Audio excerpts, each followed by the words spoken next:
The town's bell tolled once, and something inside her cracked. Not bone. Not spirit. Something smaller, quieter, the part that still believed someone might care. The sound rolled through the dust-choked streets of Hollow Bend like a prayer nobody answered. By the time it faded, Ayanna was already sitting against the sheriff's fence, her wrists clasped in iron. The chain was new, polished, almost proud.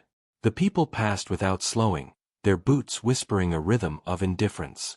She did not lift her head. She had learned that silence was safer than truth, and that looking back invited cruelty dressed as concern. The air smelled of smoke and rain that never came. Ayanna's skin carried the color of the desert earth, deep, sun-kissed, eternal. Her eyes, though, were the color of river mud after a storm, restless and searching even when still. She had been accused of stealing a knife from the general store. The lie had bloomed fast. In Hollow Bend, a native woman's word was worth less than the dust on a white man's boot. She hadn't fought when they bound her. Fighting made them smile. Inside the sheriff's office, Milt Garner's laughter bled through the walls. He was a man swollen with power he'd never earned, and the chain at Ayanna's wrists was his favorite kind of applause. Across the street, Mrs. Hallie swept her porch in slow, guilty circles, whispering prayers that cost her nothing. Two boys tossed stones at the fence, missing on purpose but laughing anyway. The sound lodged beneath Ayanna's ribs. When the wagon rattled in from the south, the town came alive again. 5 captured outlaws, rough men in torn coats, slumped inside like broken marionettes. The sheriff puffed up, announcing to no one that justice had ridden in. The crowd cheered, their faces soft in the low sun. Ayanna watched them celebrate punishment as if it were harvest. Among the wagon's escort was a stranger, tall, dust-streaked, shoulders set as though carrying the weight of his own past. Caleb Rains. He looked more tired than dangerous, the kind of man who spoke little and meant most of what he said. The people greeted him with nods. He didn't return them. His gaze drifted, unfocused, until it found her. It was not the kind of look that made a woman shrink. It was steadier, slower, as if he were seeing something he'd almost forgotten existed. She turned away, but he kept looking, tracing the line of iron across her wrists, the quiet endurance in her posture. The sheriff caught him watching and grinned. "That one tried to rob old Jenkins," he said, loud enough for everyone. "Savage don't know her place. Might teach her a lesson before morning." The words hung like flies in summer heat. Caleb said nothing. He simply adjusted the reins, the muscle in his jaw tightening once, like a promise he wasn't sure he'd keep. When twilight crept in, the crowd thinned. Lamps flickered. The town began to breathe its slow, drunken evening breath. Ayanna shifted, her shoulders aching from the weight of the chain. The wind brought the smell of tobacco, horses, cheap whiskey, and something else, faint, like rain remembering where it used to fall. Caleb sat alone in the saloon. He didn't drink. The glass of water before him caught lamplight like a shard of moon. Around him, men played cards, cursed softly, lied louder. The sheriff's voice rose over them all, bragging about his prisoner, about justice served, about how a woman like that was better off behind bars. Each word pressed into Caleb's chest until he could no longer swallow. Outside, the street was empty but for her. She sat still, as if carved from patience. The chains had carved shallow crescents into her skin, but she didn't flinch. Her eyes were on the horizon, watching something no one else could see, a shadow of freedom, perhaps, or just the thought of it. Caleb stepped out into the night. The door's creak was swallowed by wind. He leaned against the post, watching her from across the dirt road. The moon hung low, its light pooling around her like spilled milk. He thought of his mother's words, "Mercy is the hardest bullet to fire."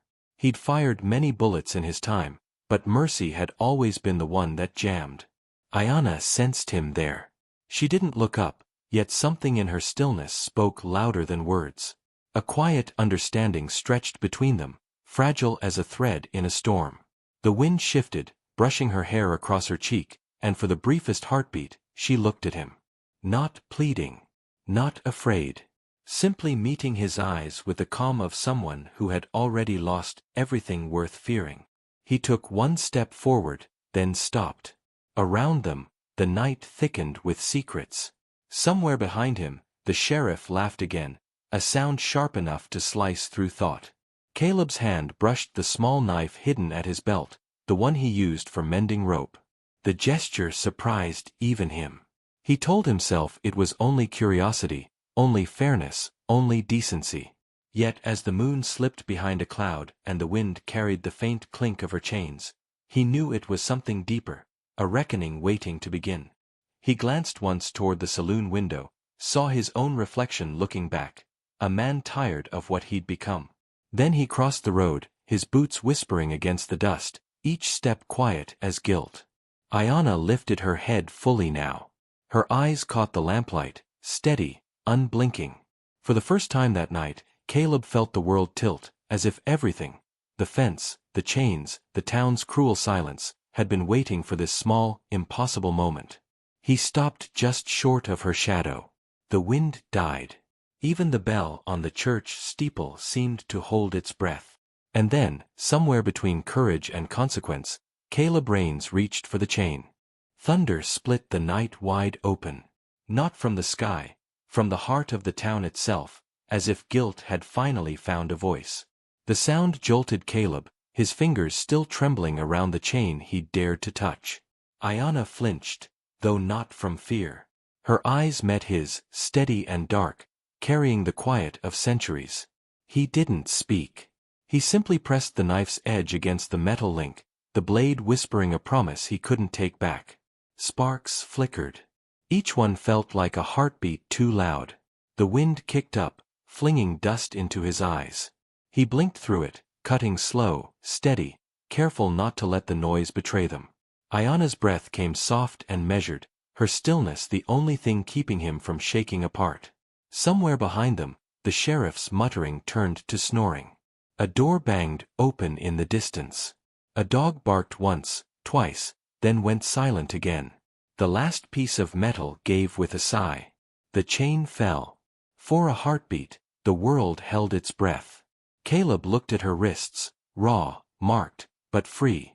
He didn't realize he was still holding her hand until she pulled it away, her gaze searching his face for reason. He had none. Only the ache of something long buried, something that smelled like mercy and regret. She whispered, voice rough from disuse. "You don't even know me." "I know enough," he murmured. It wasn't bravado. It was the sound of a man who'd spent too long watching cruelty and calling it order. The rain began, sudden and hard. The first drops struck the dust and turned it to mud. He reached for her arm, urging her to stand. The movement was instinct, not command. Together, they slipped into the alley behind the sheriff's office, shadows among shadows. The downpour muffled the town's breathing, boots, snoring, laughter, all swallowed by water. They ran. Not fast, but deliberate, as if both knew they were stepping through something sacred and irreversible. Lightning lit their path for an instant, the outline of the corral, the low barn, the open plain beyond. Ayanna stumbled once. Caleb caught her, his arm firm at her back. Her eyes flashed with stubborn pride, but she didn't push him away. There was no time left for pride. Behind them, a shout tore through the rain. The sheriff had woken. The glow of lanterns flickered to life, yellow and furious. Caleb cursed under his breath, pulling her toward the north pasture. Horses shifted nervously, hooves clattering. He chose the closest, a tall bay with eyes like glass. With one quick motion, he cut its tether, swung up, and offered her his hand. She hesitated only a second before taking it. Her fingers were cold, trembling, alive. They rode through the rain, the sound of hooves drowned by thunder. The land opened wide, rolling and wild. Each breath of wind felt cleaner, thinner, edged with freedom's taste. Ayanna turned once to look behind her, hollow bend shrinking into shadow, its cruelty dissolving in the storm. She didn't smile, but her lips softened, as if remembering what hope once felt like. When dawn began to peel back the night, the storm fell quiet. The horizon glowed faintly, gray into gold, gold into blue. They found shelter beneath a lone oak tree that bent eastward, its roots holding stubbornly to the earth. Caleb dismounted, helping her down. Her legs nearly gave beneath her. He steadied her gently, then tore a strip from his sleeve to wrap her bleeding wrists. She watched him work, her eyes tracing the calluses on his hands, the dirt beneath his nails. "You could have ridden on," she said softly. "No one would have blamed you." He tied the last knot.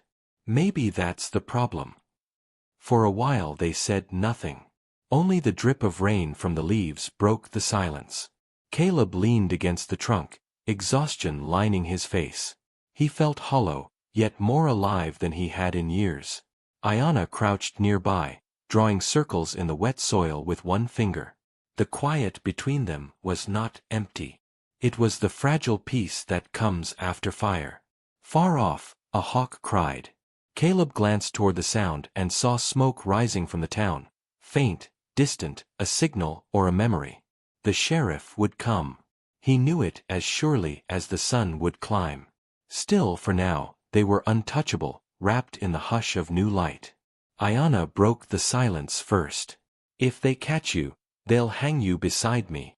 He met her gaze. "Then we ride until they can't."